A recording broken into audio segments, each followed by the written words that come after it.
If you enjoyed this story, don't forget to subscribe to our channel and let us know what city you're watching from. Let's continue.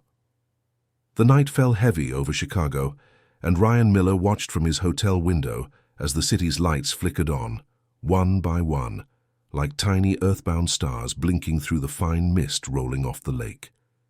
He'd been here for 3 days, negotiating the acquisition of a tech company that would represent the definitive consolidation of his career. At 42, Ryan had built an empire in the corporate software market, and this deal would be the crowning achievement of years of relentless work, sleepless nights and weekends, sacrificed for a better future for himself and his daughter, Isabella. The girl's name echoed in his mind whenever guilt came knocking, and lately that was happening with unsettling frequency. 7 years old, with brown hair that fell in rebellious curls over her shoulders and dark eyes that so strongly resembled her mother's. Sarah had been gone for 2 years, taken by a sudden illness that not even the best doctors in New York could stop. Grief still smoldered quietly in Ryan's chest, an ember that refused to be completely extinguished, even after he met Patricia. Patricia had entered his life like a promise of a new beginning, elegant, attentive, with a smile that seemed to understand the exact weight he carried on his shoulders. They met at a corporate event 8 months ago, and from the start she showed a dedication that Ryan interpreted as genuine love. The wedding happened just 4 months ago, a quiet ceremony at a resort in the Catskills, with few guests and many promises of better days. But something had changed since then. Ryan couldn't pinpoint exactly what, but he felt a growing unease. Whenever he thought of home, of Isabella, of the few phone calls they managed to have when he was traveling, the girl seemed distant, her answers monosyllabic, and more than once he'd noticed a strange hesitation in her voice, as if she were carefully choosing each word before speaking. Mrs. Davis, the housekeeper who had cared for Isabella since she was a baby, had also left a few concerning messages in recent weeks. Ryan had promised himself he would have a long talk with her as soon as he got back to New York, but there was always an urgent meeting, a contract to review, a trip he couldn't postpone. Work consumed every minute of his existence, and he knew deep down that he was using this frantic routine as a shield against the pain that still ached when he remembered Sarah. His cell phone vibrated on the nightstand, pulling Ryan from his thoughts. It was 2:15 a.m. He frowned, his heart already racing before he even saw who was calling. No one called at this hour, unless something serious had happened. Patricia's name flashed on the screen. Ryan answered, his throat suddenly dry.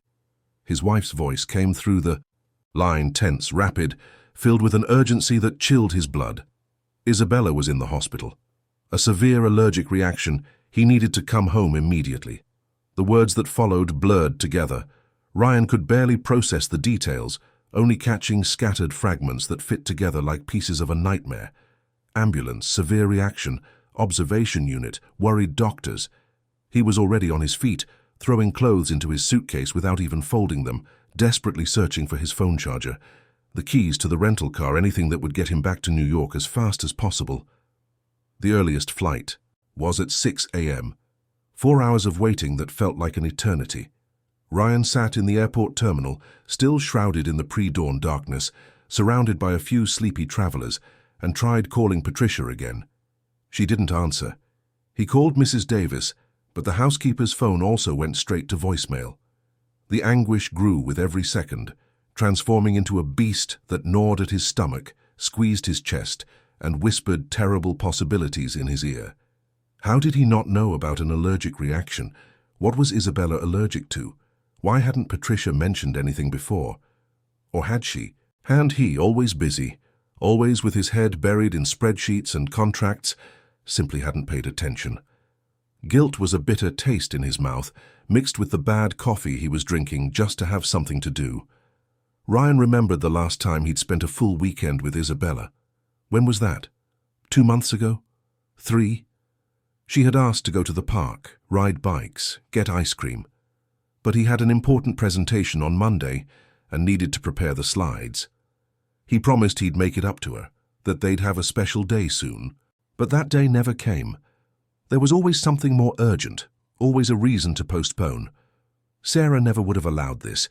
She was the anchor that kept everything in balance, that ensured work didn't completely swallow their family life.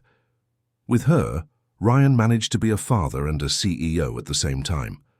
Without her, everything was slowly falling apart, and only now, sitting in an empty airport in the middle of the night, was he beginning to see the extent of the damage.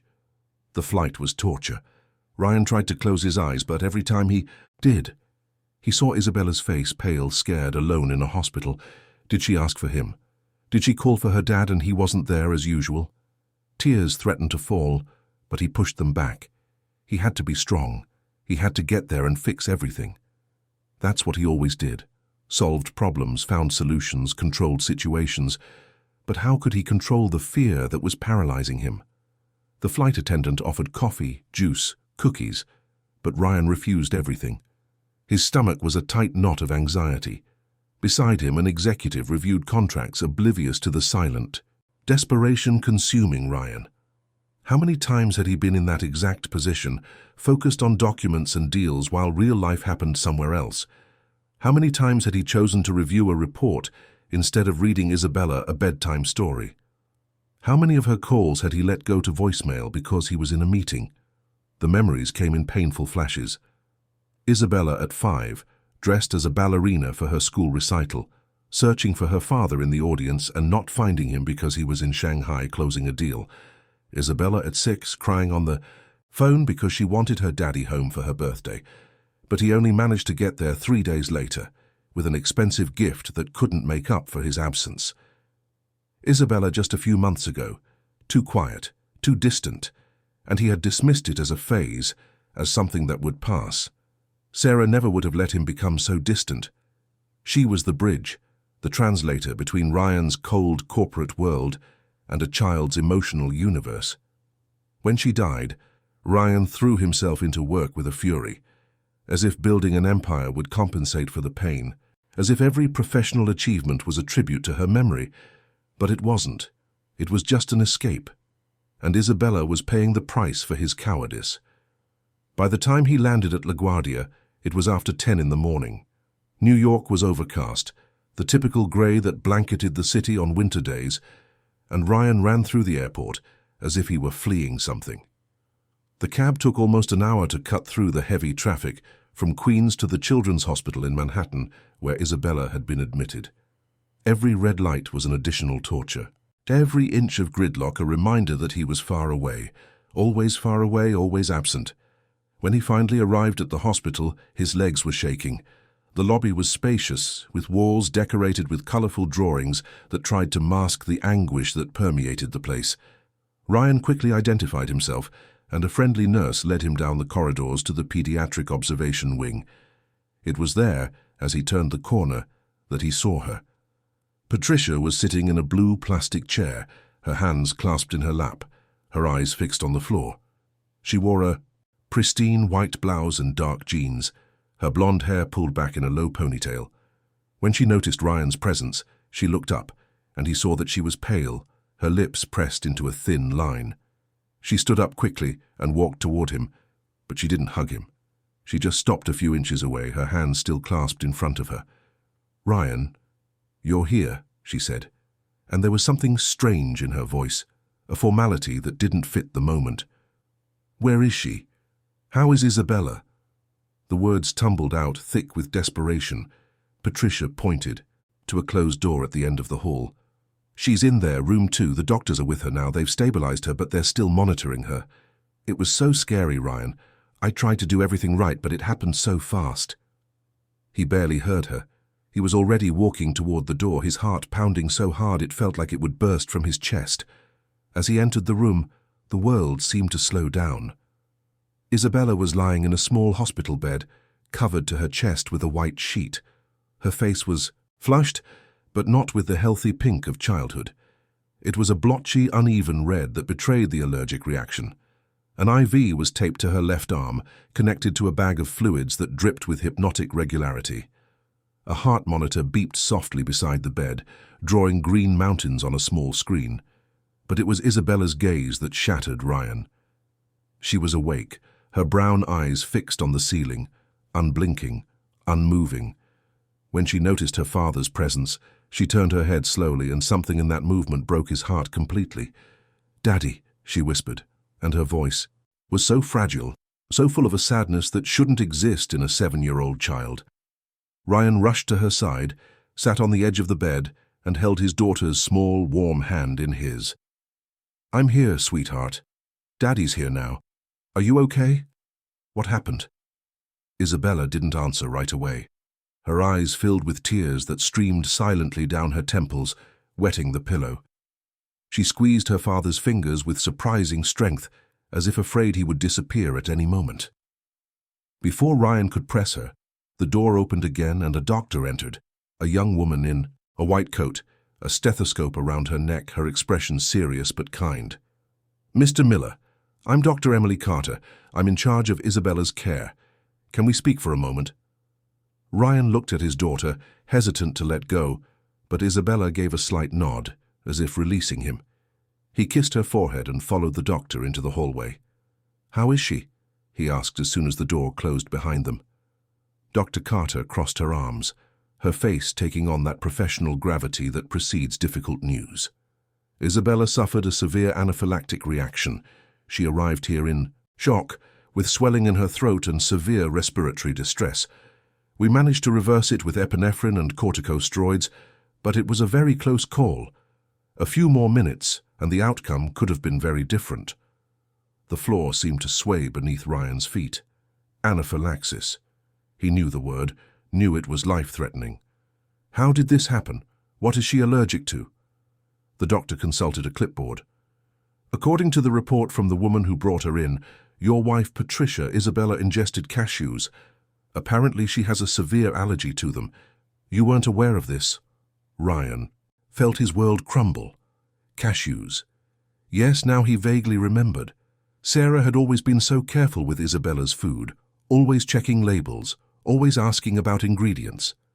There had been an incident when Isabella was very little, maybe 2, where she had a mild reaction after eating a cookie. Sarah discovered it had traces of nuts and had since eliminated any suspicious foods. But after Sarah died, Ryan had lost track of those kinds of details. Mrs. Davis knew. She definitely knew. She always cooked for Isabella and was aware of all her dietary restrictions. But Patricia? Had he mentioned it? To her? He honestly couldn't remember. He began, his voice failing. "I knew. But I thought everyone at home knew too. My wife is new to the family. Maybe I didn't make it clear enough." Dr. Carter nodded, but there was something in her eyes that Ryan couldn't quite decipher. "I understand. In any case, the important thing now is that Isabella is stable. We'll keep her under observation for at least 48 hours. Anaphylactic reactions can sometimes have a second phase a few hours later, so we need to be cautious. Also, I'd like to talk to you about a few other aspects of her case." "Aspects? What aspects?" The doctor hesitated, choosing her words carefully. "During the physical exam, Isabella presented some signs that caught my attention. Nothing directly related to the allergy, but I'd like your authorization for a more thorough evaluation with our pediatric and child psychology team." Ryan frowned, confused. "Psychology? Why?" "Just a precaution, Mr. Miller. Isabella is very quiet, very withdrawn. It's common for children who go through a traumatic event like this to be frightened, but there's something else in her behavior I'd like to investigate further. With your permission, of course?" He agreed automatically, his head still spinning. "Of course, do whatever is necessary. I just want my daughter to be okay." When Dr. Carter walked away, Ryan went back to Isabella's side. Patricia was now in the room, standing by the window, looking down at the street below. She turned as Ryan entered, and for the first time since he'd arrived, their eyes truly met. "I'm so sorry," Patricia said, her voice low, almost a whisper. "I didn't know about the cashews." "I swear I didn't know, Ryan. Isabella asked for a cookie I had bought and I gave it to her without thinking. When I saw she was getting sick, I panicked. I didn't know what to do." There was something in her words that sounded rehearsed, as if she had repeated that line several times before saying it. Ryan wanted to believe her, wanted to find comfort in the idea that it was just an honest mistake, a terrible but unintentional accident. After all, He himself had failed to clearly communicate Isabella's allergies. The fault was his, not hers. But then his eyes fell on the small table next to Isabella's bed, and something there made him pause. It was a small teddy bear, light brown with a red ribbon around its neck. Ryan knew that bear. It had been a gift from Sarah to Isabella when she was born, and the girl never went anywhere without it. She slept with the bear, took it everywhere, called it Teddy. But the bear was there on the hospital nightstand and not in Isabella's arms, as it always was in times of distress. Why was Teddy over there, separate from her? Why wasn't Isabella holding him now, when she needed comfort the most? "Did you bring the bear, Ryan?" asked Patricia, trying to sound casual. She blinked as if the question caught her off guard. "I did, yes, I thought she'd want to have it here." "But why isn't it with her?" Patricia shrugged, a small disinterested gesture. "She didn't want it. Said she was too tired to hold it." Ryan looked at Isabella. The girl had her eyes closed now, but he knew she wasn't asleep. He knew his daughter well enough to see the tension in her small shoulders, the breathing too controlled to be genuine sleep. Something was wrong, deeply wrong. The door opened again, and this time it was Mrs. Davis who entered. The housekeeper was nearly 60, with grey hair always tied in a low bun and a face that radiated kindness. But at that moment, as her eyes scanned the room, landing first on Isabella, then on Patricia, and finally on Ryan, her expression was heavy with something he could only describe as relief mixed with contained fury. "Mr. Miller," she said, her voice trembling, "thank God you're here. Mrs. Davis, what happened? How did this happen?" The housekeeper shot a quick glance at Patricia before answering. "I was in the laundry room when I heard Isabella scream. I ran to the kitchen and found her on the floor, her throat swelling, trying to breathe. Mrs. Miller was just standing there, watching. I grabbed the emergency medicine that Mrs. Sarah always kept, administered it, and called 911. A chill ran down Ryan's spine, just standing there, watching. The words echoed in his mind like an alarm bell.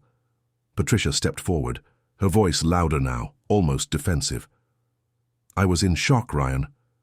I'd never seen an allergic reaction before. I didn't know what to do. I was paralyzed with fear." "So Mrs. Davis helped," he said, looking between the two women, trying to understand what was being said and what was being left out. "She helped because she's known the girl since she was born," Patricia retorted, and there was a sting of resentment in her voice.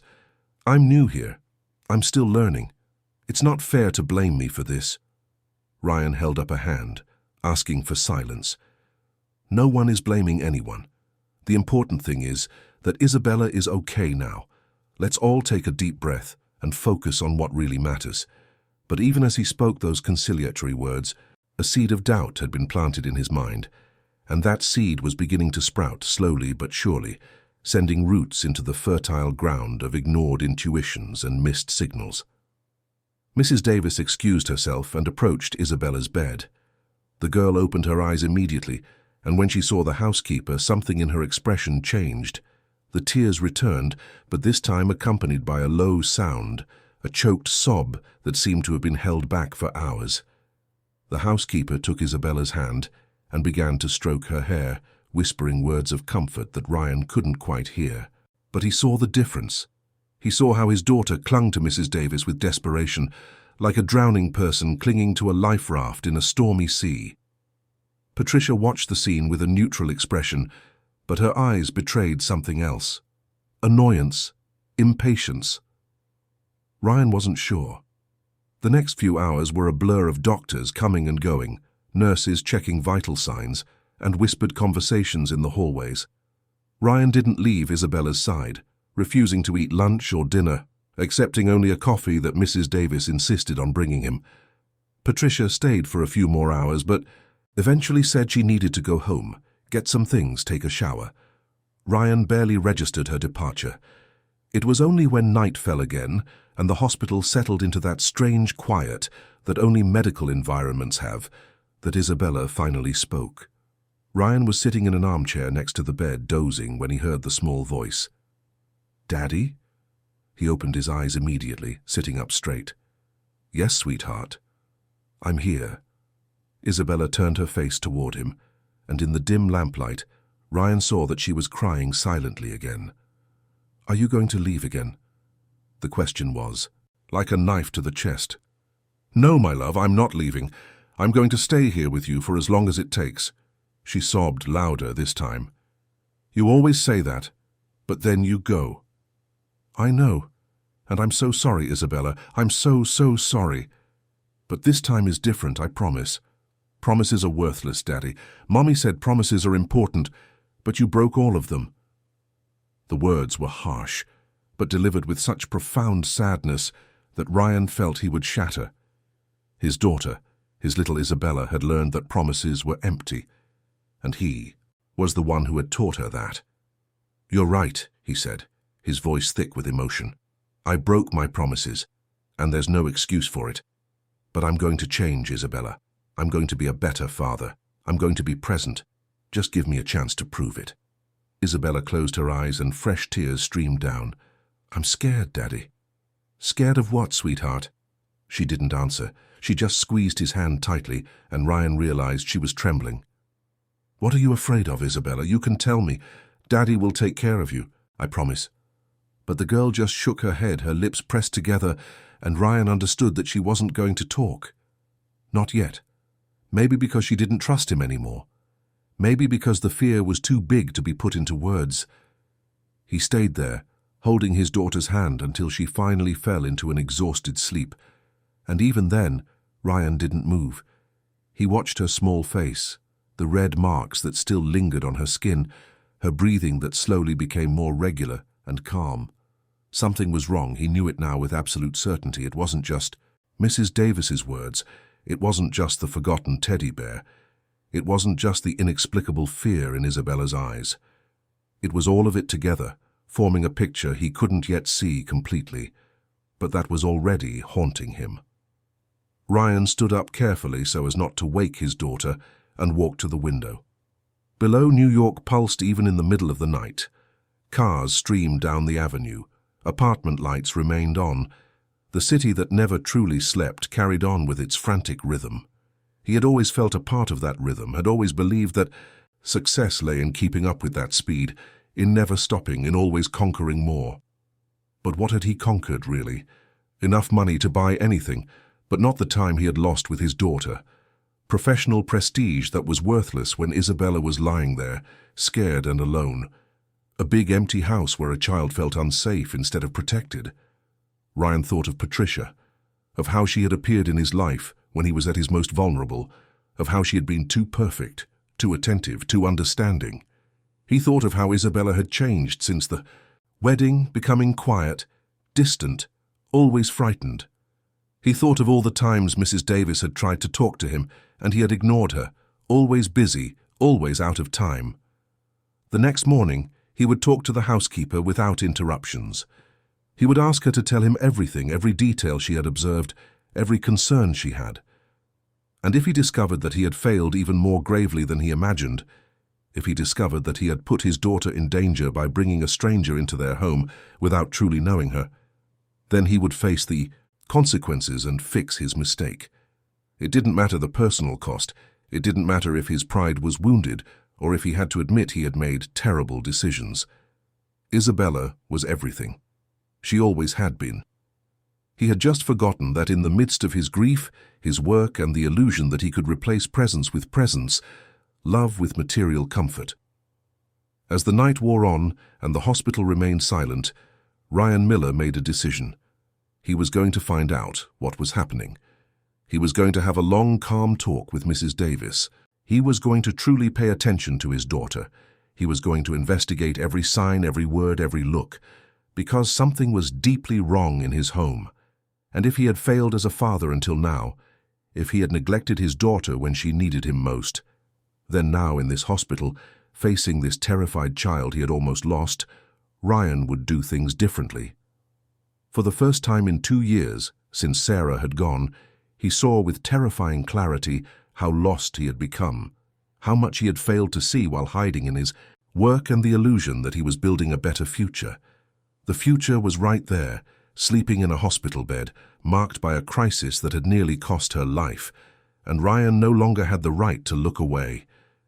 He took a deep breath, gently stroked Isabella's hair and whispered to the sleeping girl, "I'm going to protect you, my love. No matter from what, no matter from whom. This time, I promise. And this time, it will count." Morning arrived slowly, bringing with it a pale light that seeped through the hospital room's blinds. Ryan hadn't slept. He had spent the entire night in that uncomfortable armchair, watching Isabella's every move, every breath, as if fearing that if he closed his eyes, she might disappear. Around 6 o'clock, Isabella woke up. Her eyes opened slowly, confused at first, until they focused on her father.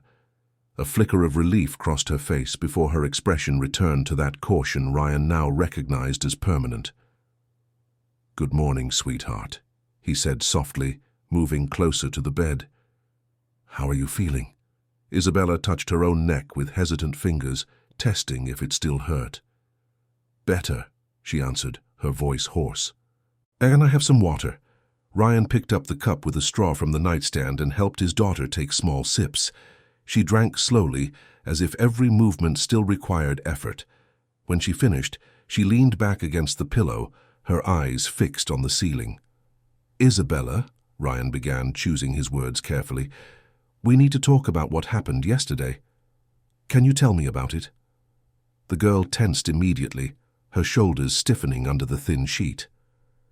"I don't really remember," she said too quickly, too mechanically. Ryan knew that response. It was the same one she gave whenever he asked about school, about her day, about anything related to home. Automatic, empty answers designed to end conversations rather than start them. "Okay," he said, keeping his voice calm. "It doesn't have to be now, but when you're ready to talk, Daddy will be here to listen. Anything you want to tell me, you can tell me without being afraid. I promise I'll believe you." Isabella turned her face toward the window, and Ryan saw a single tear roll down her cheek. "You always promise," she whispered. The sentence cut like glass. Ryan swallowed the lump in his throat and held his daughter's small hand. "I know my promises haven't meant much until now, but I'm going to change that, Isabella. Starting today, starting right now. I'm not leaving anymore. I'm not going to leave you alone again." She didn't reply, just kept looking out the window. And Ryan understood that words wouldn't be enough. He would have to prove it with actions, with presence, with time. Things that money couldn't buy, and that his brilliant career couldn't provide. The door opened and Dr. Carter entered, bringing with her that professional energy that marked the start of a workday at the hospital. "Good morning, Isabella. Good morning, Mr. Miller. How was your night?" Ryan stood up, allowing the doctor to examine Isabella. She checked her vital signs, examined her skin for any new reactions, and asked about pain, discomfort, and dizziness. Isabella answered everything monosyllabically, her gaze distant. When she finished, Dr. Carter made a few notes on her clipboard and then turned to Ryan with a serious expression. "Mr. Miller, can we speak in the hallway for a moment?" He followed the doctor out, his heart already racing. "Is there a problem? Did the reaction come back?" "No, physically she's recovering well, but I'd like to talk about something else. Last night after you arrived, our child psychology team did a preliminary evaluation with Isabella. She agreed to answer a few questions while you were speaking with your wife." Ryan frowned. "I didn't authorize that." "It wasn't a formal evaluation, just a conversation. The psychologist, Dr. Marina Campbell, often visits the wards to talk with the children who are admitted, helping them cope with the fear of being in the hospital. It's standard procedure in our pediatric department. But she noticed some signs that concerned her." "What signs?" Dr. Carter took a deep breath before continuing. "Isabella is exhibiting behavior consistent with severe chronic stress. She shows excessive fear, hypervigilance, difficulty trusting, and evasive answers to simple questions about her routine at home. These are indicators that make us question if everything is okay in her family environment." The world seemed to tilt under Ryan's feet. "Are you saying my daughter is being mistreated?" "I'm saying there are warning signs we can't ignore. This doesn't necessarily mean physical abuse, but it could indicate emotional neglect, a hostile environment, or situations that leave her constantly frightened. We need to investigate further. Ryan ran a hand over his face, the exhaustion of the sleepless night weighing on him. I know I haven't been the best father, Doctor. I work too much, I travel too much. I'm not as present as I should be. But I would never hurt my daughter. I'm not accusing you, Mr. Miller, the doctor said gently. But it's my obligation to report when I notice something is wrong. Isabella needs psychological support, and you as a family may need guidance as well.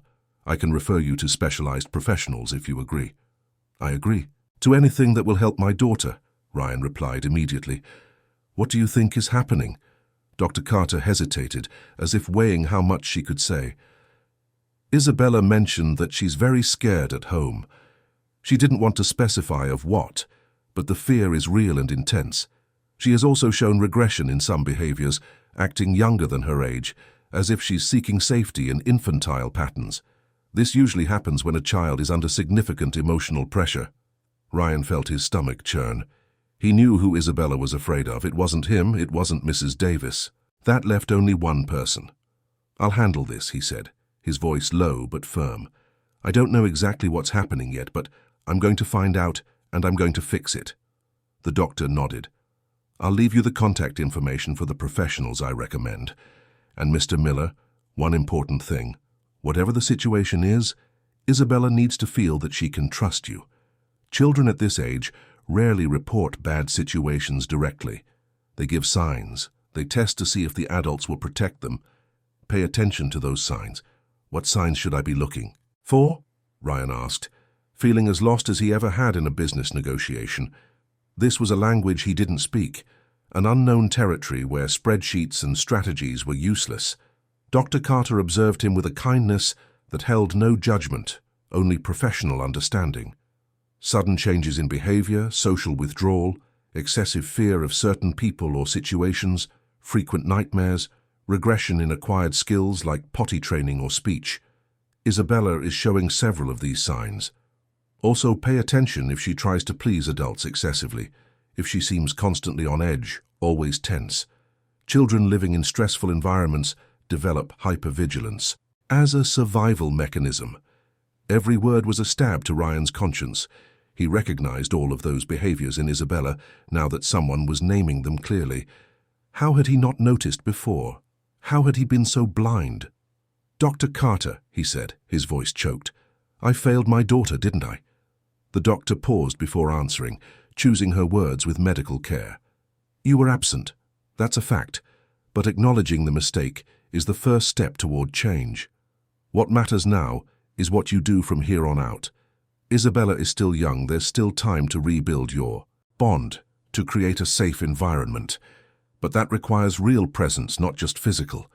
It requires emotional availability, active listening, and the patience to understand her world instead of expecting her to fit into yours. Ryan nodded, absorbing every word as if they were instructions to save not just a relationship, but a life. His daughter's emotional life, which he had nearly destroyed with his neglect disguised as professional success. After Dr. Carter left, Ryan went back into the room. Isabella had her eyes closed, but he knew she wasn't asleep. He recognized the signs now, the overly controlled breathing, the tension in her small shoulders, her fingers laced tightly over the sheet. He sat down again in the armchair, but this time he didn't pick up his phone, didn't turn on his laptop, didn't do anything but sit there, in silence, just being present, just existing in the same space as his daughter.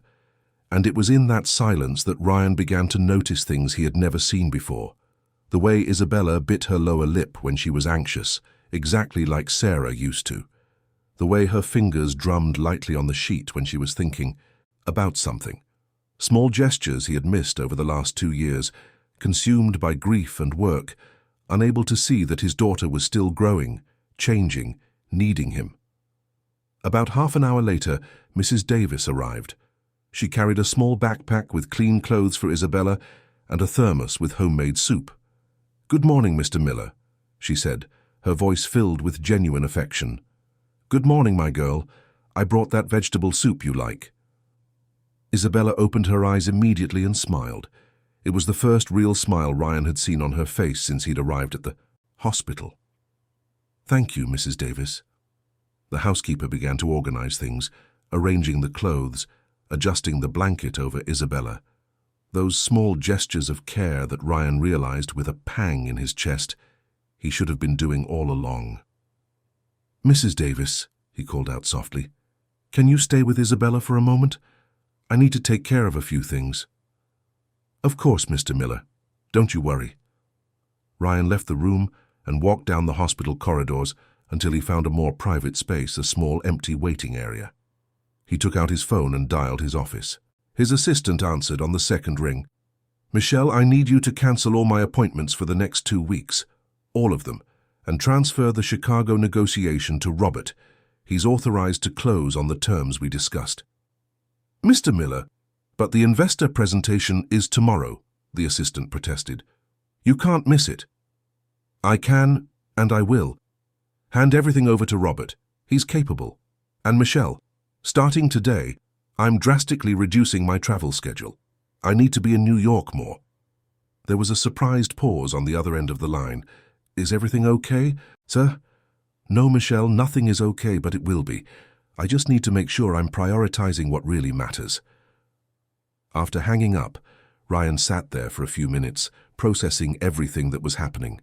His entire life, he had built a narrative of success based on hard work, tireless dedication, and necessary sacrifices.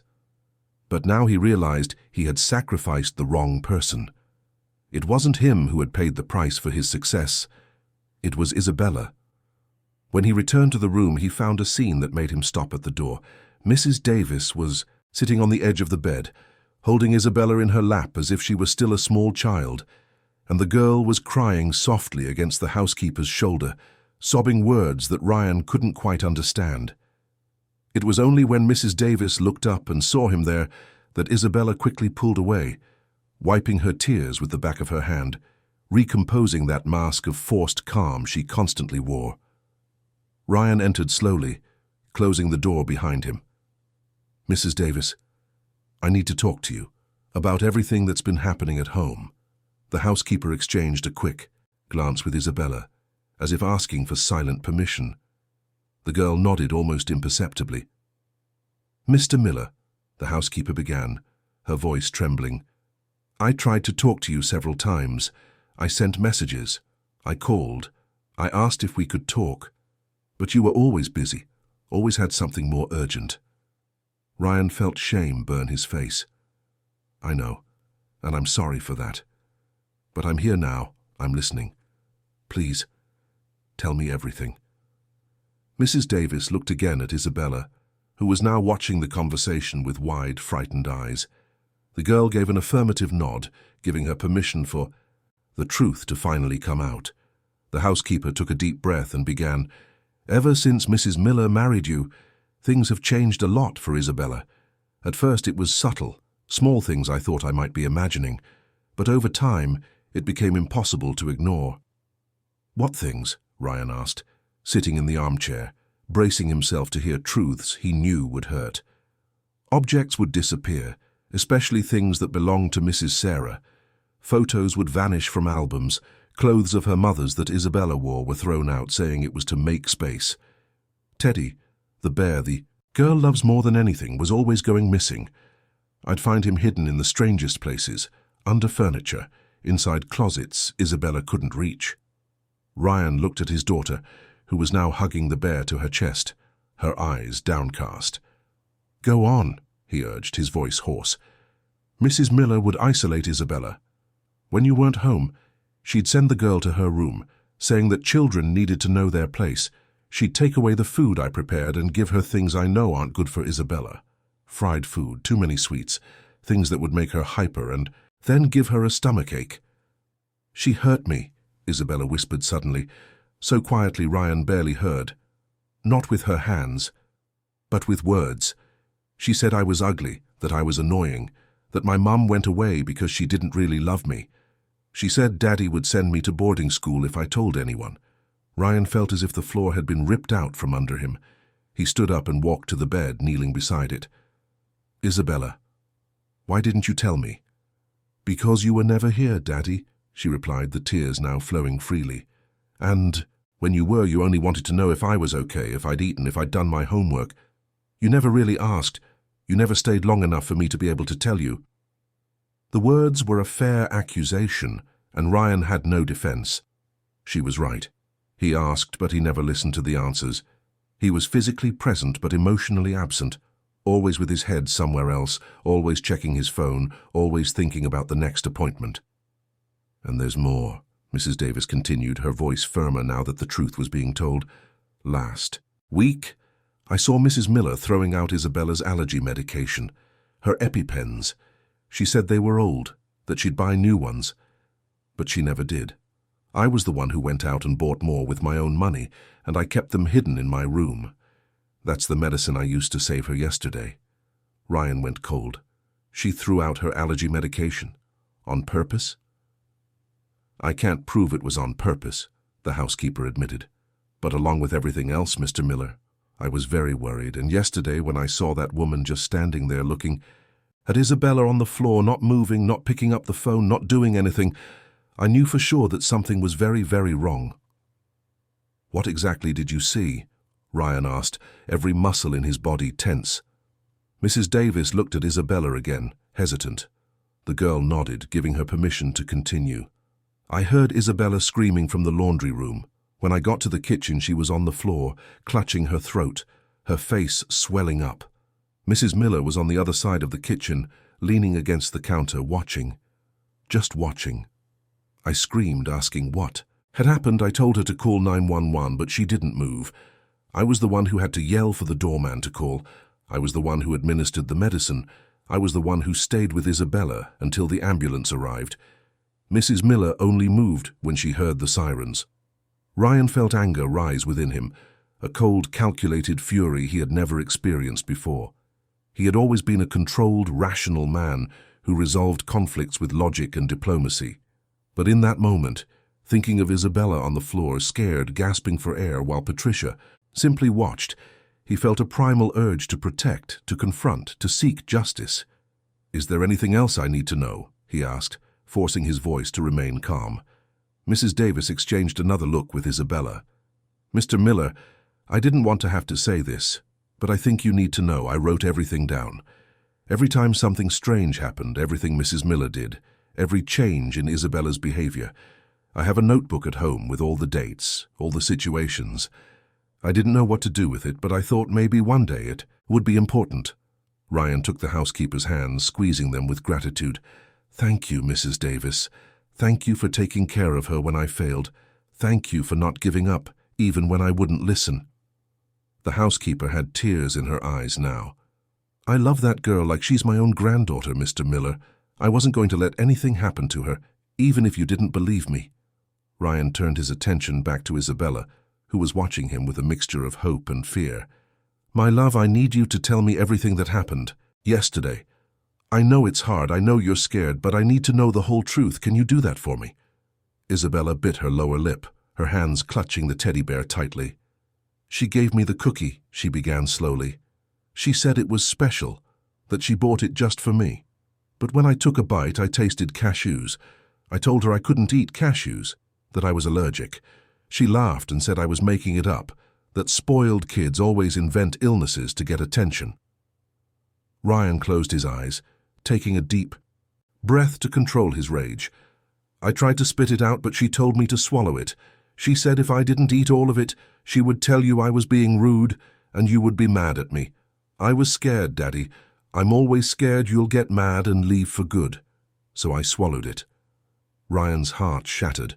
His daughter had swallowed something that could have killed her because she was afraid he would abandon her. Because he, with his constant absences, with his broken promises, had planted in her the certainty that his love was conditional, that disappointing him meant losing him. "And then?" he managed to ask, his voice choked. "Then my throat started to close up. I tried to scream, but no sound came out. I fell on the floor and Patricia just stood there looking at me. She said something, but I don't remember it clearly. Something about how everything would be better soon, that soon I wouldn't be in the way anymore. Then Mrs. Davis came, and everything got blurry." Ryan felt the blood freeze in his veins, that soon I wouldn't be in the way anymore. The words echoed. In his mind, with a sinister meaning he couldn't or wouldn't fully process. Had Isabella misunderstood? Or had Patricia actually said that while watching a child slowly die on the kitchen floor? "And before that, my love?" he asked, forcing his voice to remain calm, though everything inside him was exploding. "In the last few months, did she do other things that scared you?" Isabella looked at Mrs. Davis, seeking courage. The housekeeper held her hand, giving her silent strength to continue. "She would hide my things from Mommy," Isabella began, her voice trembling. "I found the bracelet Mommy gave me in the trash. And that photo album that was in the living room with the pictures from my 5th birthday, it disappeared. When I asked, she said it was time to stop living in the past, that Mommy wasn't coming back, and I had to accept it." Ryan felt tears burn his eyes. Sarah had always been so careful about creating memories for Isabella, about ensuring her daughter grew up surrounded by visible, tangible love. And Patricia had been systematically erasing those memories, trying to eliminate any trace of Isabella's real mother. "What else, sweetheart? Please keep going." "She would lock me in my room," Isabella continued, the words coming faster now, as if a dam had broken. "When you weren't here, she'd say I had to stay there, that children shouldn't be running around the house all the time. Sometimes I'd spend the whole afternoon alone. I couldn't even leave to get water. When Mrs. Davis tried to bring me downstairs, she would get mad and say Mrs. Davis wasn't the boss of anything." The housekeeper confirmed with a solemn nod. "It's true, Mr. Miller. I would argue with her, tell her a child needs to play, to move, not be locked up. But she'd say I was overstepping my bounds, that she was in charge. I started to worry she would fire me and Isabella would be left completely alone with her." "Never," Ryan said vehemently. "You will never be fired, Mrs. Davis. You are part of this family, you always have been, and I should have listened when you tried to warn me." "There's more, Daddy," Isabella whispered, and there was a new hesitation in her voice, a different kind of fear. "Can I say it?" "You can say anything, my love, everything, don't be afraid." "She would talk about Mommy. Bad things. She said Mommy wasn't a good person, that she left me because she didn't really love me. She said if Mommy had really loved me, she wouldn't have gotten sick, she would have fought harder to stay with me. And that now you were going to get married again because you needed a real woman, not a daughter who was just trouble." Ryan couldn't hold back the tears. They streamed down his face as he pulled Isabella closer, hugging her with an urgency born from the desperation to repair so much lost time. So much pain caused by his own blindness. "None of that is true, Isabella, none of it. Your mother loved you more than anything in this world. She fought so hard to stay with us. But sometimes, sweetheart, things are out of our control. The illness was stronger than her, but her love for you never ended. It's right here," he touched Isabella's chest, "in your heart. And nobody can take that away from you." "And you, Daddy?" she asked between sobs. "Do you not love me either? Is that why you're always away?" Ryan felt as if his heart had been ripped from his chest. "No, Isabella, no. I love you more than anything in this world, more than my company, more than money, more than anything. I was just lost, my love. When your mom died, I didn't know how to live anymore. I buried myself in work so I wouldn't feel the pain, but in doing that I left you alone. And that was the biggest mistake of my life. The biggest mistake I could ever make." They held each other for long minutes, father and daughter finally connected by something deeper than obligation or routine. Connected by shared pain, by revealed truth, by a love that had always existed but had been suffocated by neglect and fear. Mrs. Davis watched the scene with tears in her eyes, witnessing the beginning of a reconstruction she had always known was possible, but had feared would never happen. When they finally separated, Ryan had absolute clarity about what he needed to do. He stood up, kissed Isabella's forehead, and turned to Mrs. Davis. "Can you stay here with her? Don't leave her alone for a single minute. If Patricia comes, don't let her in. I don't care if she complains, if she makes a scene. Isabella is not to be alone with that woman ever again." "Where are you going?" the housekeeper asked. "I'm going to do what I should have done months ago. I'm going to protect my daughter." Ryan left the hospital with determined strides. His mind worked quickly, organizing priorities, mapping out strategies. First, he needed to speak with a family law attorney. Second, document everything Mrs. Davis had reported. Third, ensure Patricia never had unsupervised access to Isabella again. And fourth, most important of all, he needed to completely reorganize his life to be truly present. But before any of that, he had to confront Patricia, and that conversation was not going to be pleasant. His phone rang as he waited for a cab. It was Patricia. "Ryan, where are you? I stopped by the hospital, but the nurse said you left. I need to talk to you about a few things." He took a deep breath, controlling the urge to scream everything he had just discovered. Not over the phone. This had to be face-to-face. It had to be final. "I'm on my way home now," he replied, his voice ice-cold. "I'll meet you there in an hour. And Patricia, I suggest you use that time to think very carefully about what you're going to say." He hung up before she could respond. The war had been declared, and Ryan Miller had finally woken up to fight for the only thing that truly mattered, his daughter, his Isabella, and he would not rest until he was sure she was safe, protected, and loved the way she had always deserved to be. The house was silent when Ryan walked in. It was a large home in a gated community in a wealthy New York suburb with 3 floors and windows overlooking a meticulously landscaped garden. Sarah had chosen this house when Isabella was born, saying she wanted her daughter to grow up in a place with space to play, to run, to be a child. But now, walking through the familiar hallways, Ryan realized how much the house had transformed. It was no longer a home. It was just a physical structure where people coexisted without truly living together. Patricia was in the living room, sitting on the beige leather sofa, flipping through a design magazine. She looked up when Ryan entered, and for a brief moment, he saw something flash across her face. Caution, fear. But the expression vanished as quickly as it appeared, replaced by the smile he had once believed was genuine. "You're back early," she said, closing the magazine and placing it on the coffee table. "How's Isabella?" Ryan didn't answer right away. He just stood there, observing the woman he had married only 4 months ago. How had he not seen it before? How had he been so blind? She was beautiful, that was undeniable. Elegant, well-dressed, always impeccable. But now, with his eyes open, he saw beyond the surface. He saw the coldness behind the smile, the calculation behind every studied gesture. "Isabella is alive," he said finally, each word carrying a weight that made the air in the room feel thicker. "No thanks to you." Patricia blinked, the perfect mask trembling for a second.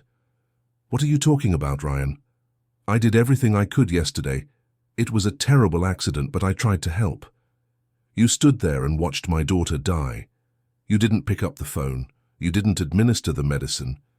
You did absolutely nothing while she was on the floor, unable to breathe." Patricia stood up, her hands outstretched in a gesture meant to be placating. "I panicked, Ryan. You know I'd never seen an allergic reaction before. I was paralyzed with fear. It's not fair to blame me for that. And forcing her to eat the cookie even after she told you she was allergic? Was that panic too?" Patricia's face went pale. "She never said that. She asked for the cookie. I gave it to her. How was I supposed to know it had cashews?" "Isabella told me everything, Patricia, every detail, and so did Mrs. Davis. About the isolation, about the things you said, about how you purposefully destroyed any memory of Sarah, about how you threw out Isabella's emergency medication." Patricia's expression shifted. The mask of the concerned wife slipped away, revealing something harder, more calculated. "You're going to believe a 7-year-old child and a maid over your own wife?" "I believe my daughter," Ryan answered, his voice firm. "And I believe Mrs. Davis, who has cared for Isabella since she was born, who truly loves her, who has nothing to gain but her protection. And more importantly, I believe what I've seen with my own eyes, the fear in my daughter's eyes when she looks at you, the way she flinches when you enter the room, the nightmares she has every night that I never paid enough attention to notice." Patricia crossed her arms, her posture shifting from defensive to aggressive. "You're an absent father, Ryan. You always have been. You travel for weeks at a time. You barely know your own daughter. You've never had time for anything but your precious business empire.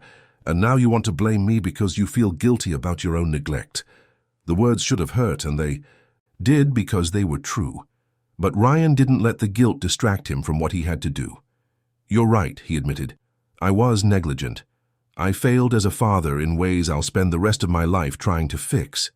But my negligence didn't give you the right to mistreat my daughter. It didn't give you the right to try and erase her mother's memory. And it certainly didn't give you the right to put her life at risk. Patricia laughed, but it was a humorless sound. You have no proof of anything you're saying. It's the word of a scared child and a maid who's hated me from day one. No court will take that seriously. Maybe, Ryan conceded, but I don't need a court. I just need my conscience and my duty as a father. And I'm asking you, civilly, to pack your bags and leave this house today. What? Patricia exclaimed, her voice rising an octave. You can't kick me out of my own home. I'm legally your wife. I have rights. This house belonged to Sarah. It was left to Isabella when she died.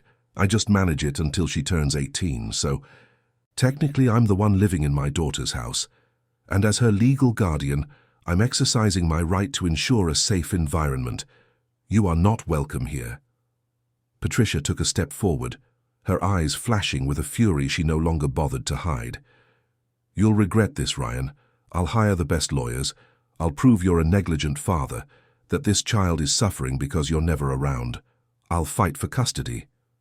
Ryan felt a chill run down his spine, but he kept his voice steady.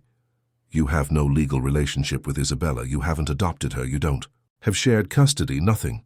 And even if you did, after what you've done, after putting her life at risk, no judge would grant you any rights over her. You can't prove anything, Patricia repeated, but there was a growing desperation in her voice. Mrs. Davis documented everything in a notebook. Dates, times, specific situations.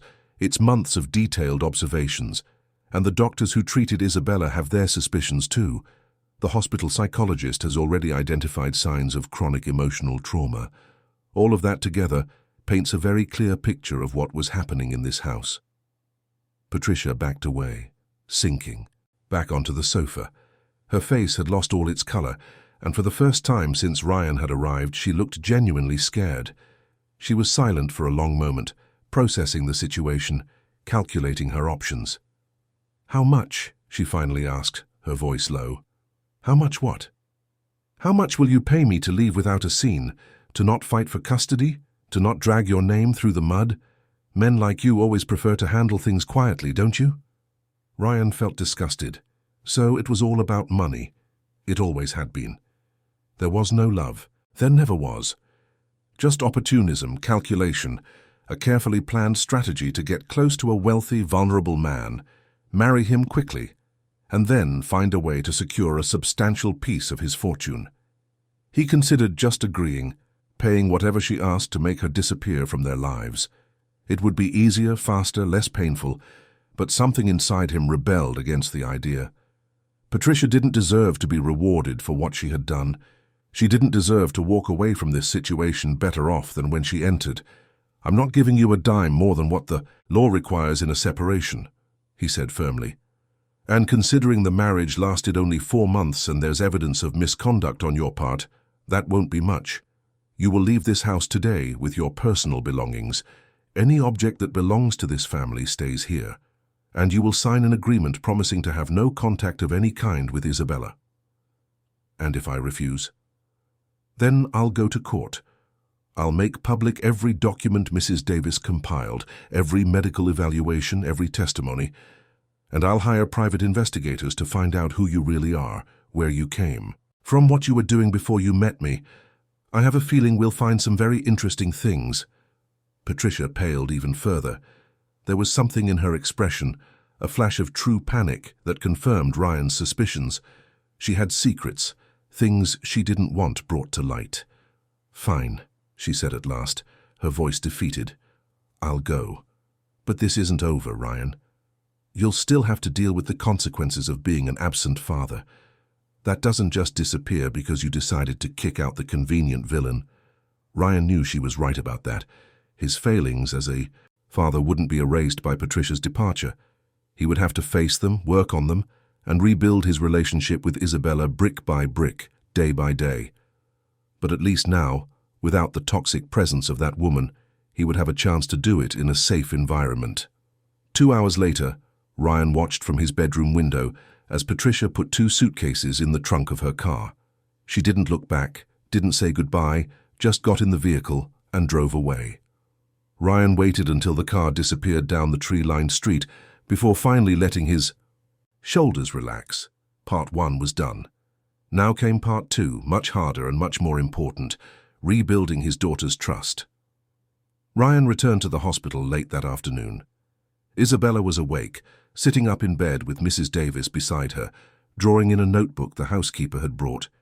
When she saw her father, she stopped drawing, her eyes wide and questioning.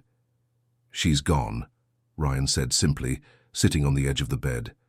"Patricia doesn't live with us anymore. She's not coming back." Isabella dropped the colored pencil she was holding. "For real?" she asked, her voice so small, so full of a cautious hope that it broke his heart. "For real, sweetheart, and I know my words alone aren't enough, that you need to see that I've really changed. But I promise I will spend every day proving to you that you can trust me, that I'll be present, and that I will never let anyone hurt you again." Isabella looked at him for a long moment, as if gauging the sincerity in his eyes. Then, slowly, she held out her small hand. Ryan took it, squeezing gently, feeling the immense weight of the fragile trust being offered to him. "Are you going to stay with me?" she asked. "Even when I get out of the hospital, you're not going to travel?" "I'm not traveling for a long time. I've rearranged everything at work. I've delegated responsibilities, cancelled appointments, completely changed my schedule. From now on, you are my priority. You always should have been, but I was lost. Now I've found my way back. What if I get scared at night? What if I have a nightmare? Then I'll be there. I'll hold your hand, I'll turn on the lights, I'll read you stories until you fall back, asleep. I'll do everything a father is supposed to do and that I didn't do when I should have."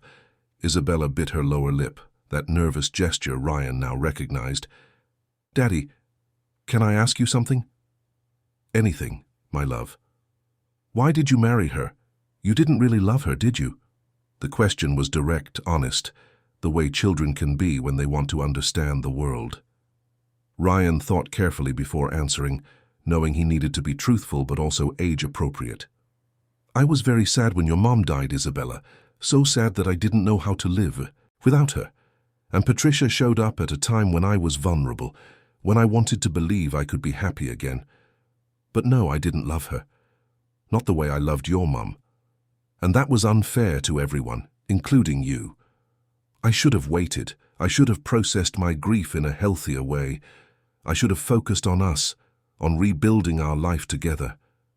But I ran away, and you paid the price for my cowardice." "I was sad too," Isabella said quietly. "I missed Mommy too. But you never talked to me about it." It was like we weren't allowed to talk about her. Ryan felt tears burn his eyes. "I know, and that was very wrong of me. Your mom was wonderful, Isabella. She was funny, smart, brave. She loved you more than anything in the world, and she deserves to be remembered. We deserve to talk about her, about the good things she taught us.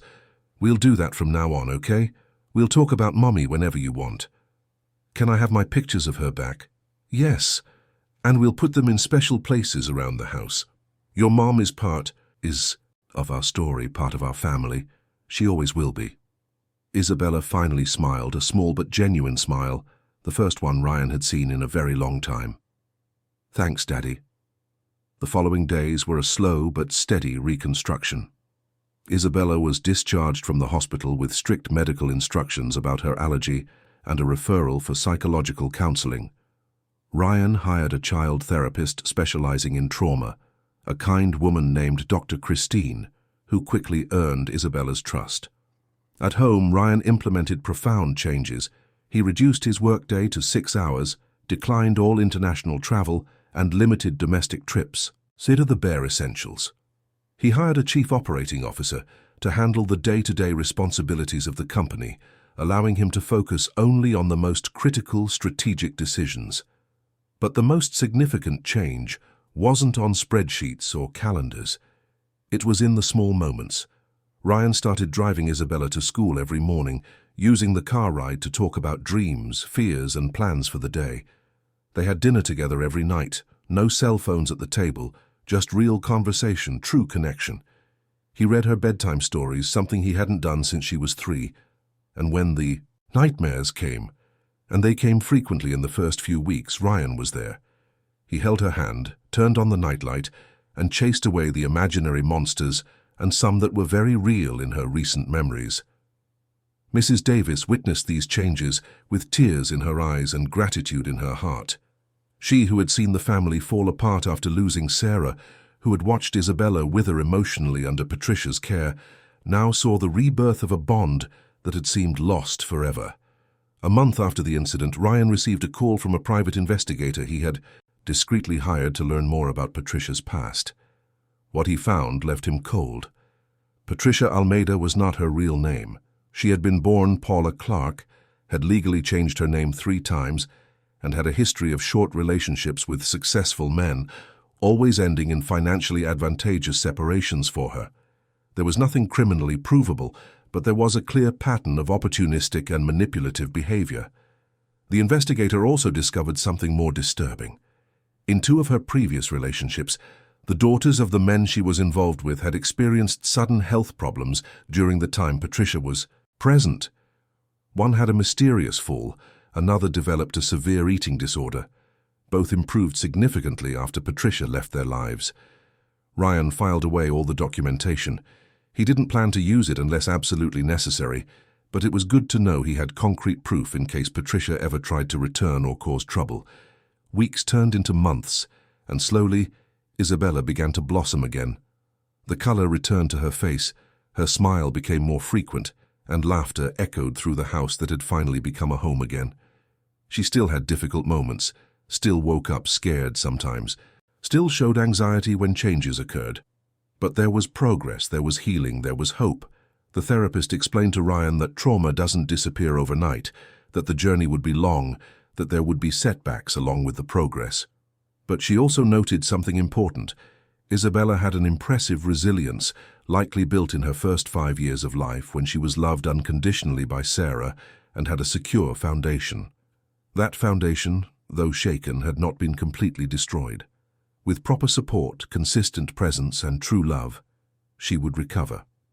Ryan also started his own therapy. He needed to process the grief he had never properly dealt with, confront his patterns of emotional avoidance, and learn to be a real father instead of just a financial provider. It was hard work, painful at times, but necessary. One Saturday afternoon, 3 months after the incident, Ryan and Isabella were in the garden. He was helping her plant flowers, something Sarah had loved to do. Isabella had chosen white daisies, her mother's favorite. "Daddy," she said, as she packed soil into a pot, "do you think Mommy is proud of us?" Ryan stopped what he was doing and looked at his daughter. "I'm sure she is, sweetheart. Your mom always wanted you to be happy, to feel safe, to know how much you're loved. And I think she's also happy that I finally woke up and realized what really matters." "I like it when you're here," Isabella said simply, but there was a weight of meaning in those words that Ryan understood completely. "I like being here too," he replied, pulling her into a hug. "And I'm going to keep being here. It's not an empty promise anymore, Isabella. It's a real commitment." They stayed there, father and daughter, planting flowers under the afternoon sun, rebuilding not just a garden but a family. Mrs. Davis watched from the kitchen window, smiling as she prepared the chocolate cake that Isabella loved so much. That night, as he was putting Isabella to bed, Ryan picked up the storybook she had chosen. It was a tale about a brave princess who fought dragons. When he finished reading, Isabella hugged him tight. "You know, Daddy, I'm not so scared anymore," she whispered, "because now I know you'll really protect me. Always, my love, always." Ryan turned off the lamp and sat there in the dark for a few minutes, listening to Isabella's breathing grow deeper and more regular as she fell asleep. He thought about everything that had happened, about how close he had come to losing what was most precious to him because of his own blindness, his escape from pain, his selfish choices disguised as ambition. But he also thought about the present, that exact moment, with his daughter sleeping peacefully, the house finally at peace, and him finally understanding what it meant to be a father. It wasn't about giving expensive gifts or providing material comfort. It was about being present in the difficult moments, about truly listening, about putting her needs above his own convenience. Ryan stood up silently and went to his own room. On the dresser was a framed photo of Sarah. He picked it up, looking at the face of the woman he had loved, who had been his partner, his best friend, the mother of his child. "Thank you," he whispered to the photo. "Thank you for giving me Isabella. Thank you for being so good to her that even after you were gone, she still had enough love stored up to be able to recover, and I'm sorry it took me so long to wake up. But I promise I'll take good care of her from now on, the way you would have, the way she deserves." He put the photo back in its place and looked out the window. New York glittered outside with its infinite lights, its frantic energy, its rhythm that never stopped. He was still part of that city, he still worked, he still had business responsibilities. But now he knew there was something far more important than any professional achievement. Months continued to pass, and the routine Ryan and Isabella built together solidified. Mornings began with a shared breakfast, conversations about the day ahead. Ryan drove Isabella to school, picked her up in the afternoon, and helped with her homework. On weekends, they explored the city together, visiting museums, going to the park, doing simple things that created precious memories. Isabella began to smile genuinely again, to play freely, to show the vibrant personality that had been suffocated during the months under Patricia's shadow. She still had weekly therapy sessions, and Dr. Christine reported consistent progress. The nightmares lessened, her anxiety became more manageable, and her confidence in expressing her feelings grew. Ryan grew too.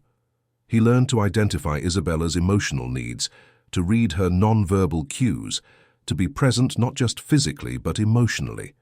He learned that being a father wasn't a position of authority, but a journey of connection, of mutual learning, of love demonstrated through consistent actions, not empty words. A year after the incident, on a sunny Sunday morning, Ryan and Isabella were in the kitchen making pancakes together. Mrs. Davis was out visiting her daughter, so it was just the two of them laughing as he tried to flip a pancake and it ended up on the floor. "Daddy, you're so bad at making pancakes," Isabella laughed, her eyes shining with genuine amusement. "Hey, I'm getting better," Ryan protested, grabbing another ladle of batter. "You'll see, this one will be perfect." As the pancake cooked and they chatted about their plan for the day, a bike ride in the park, Ryan had a moment of profound clarity.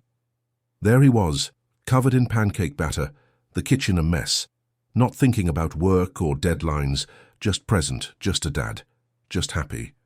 And he realized that this simple, imperfect moment was what Sarah had always wanted for them. It was what she had built with such care, what he had nearly destroyed, but what he was now finally rebuilding. Isabella hugged her father around the waist, spontaneously, for no reason other than to express affection. "I love you, Daddy."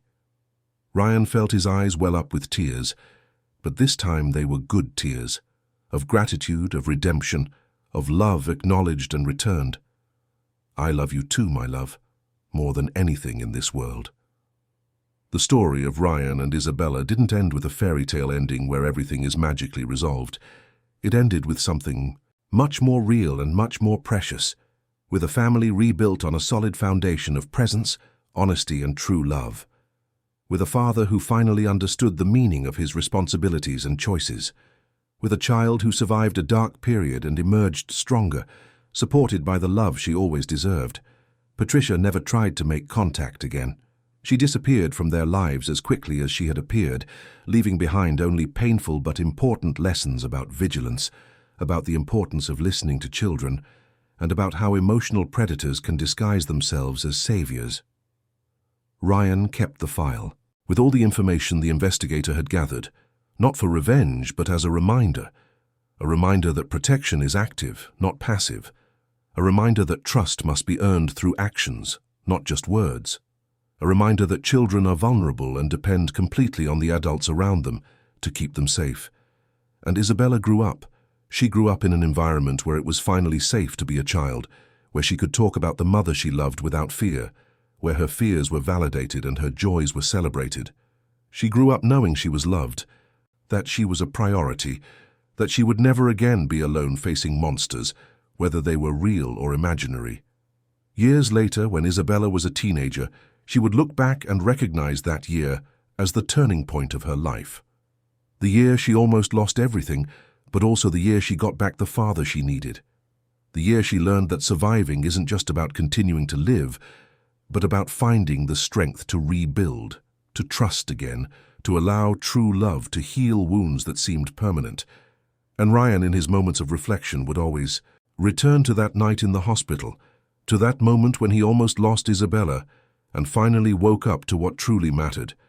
He would never forget the lesson learned in the most painful way possible, that success without presence is failure, that wealth without love is poverty, and that no professional achievement is worth the emotional distance from the ones we love most. The house that was once just a physical structure became a home again. The garden bloomed with the daisies they planted together. The living room once again had laughter echoing off the walls. And most importantly, the relationship between father and daughter, which had been so damaged, so broken, was carefully mended piece by piece, day by day, until it became even stronger than before, because now it was built on truth, on real presence, on love proven through consistent action. This is the story of how Ryan Miller almost lost everything by focusing on the wrong things, but found redemption by finally opening his eyes. It's the story of how Isabella survived the worst and found a strength she didn't know she had. It's the story of how Mrs. Davis, with her quiet devotion and careful documentation, saved not just a life but an entire family. But above all, it's a story of reconstruction, of second chances, of love overcoming neglect, of presence healing absence, and of how it's never too late to wake up and choose what really matters. End of story, dear listeners. We hope the story of Ryan and Isabella has touched your heart. If you were moved by this journey of family reconstruction, by the courage of a little girl who survived and a father who finally woke up, please leave a like, subscribe to the channel, and tell us in the comments what stood out to you the most. Which moment made you reflect on your own priorities? Have you ever been in a situation where you had to choose between work and family? Share your experience with us. Every day, we bring you intense stories like this one, revealing the deepest side of the human soul and reminding us of what truly matters in life. We'll see you in the next episode with a new story that will stir your emotions and make you reflect on what you truly value. Until then, take care of the ones you love and be truly present in the lives of the people who matter to you. A warm hug from our entire team,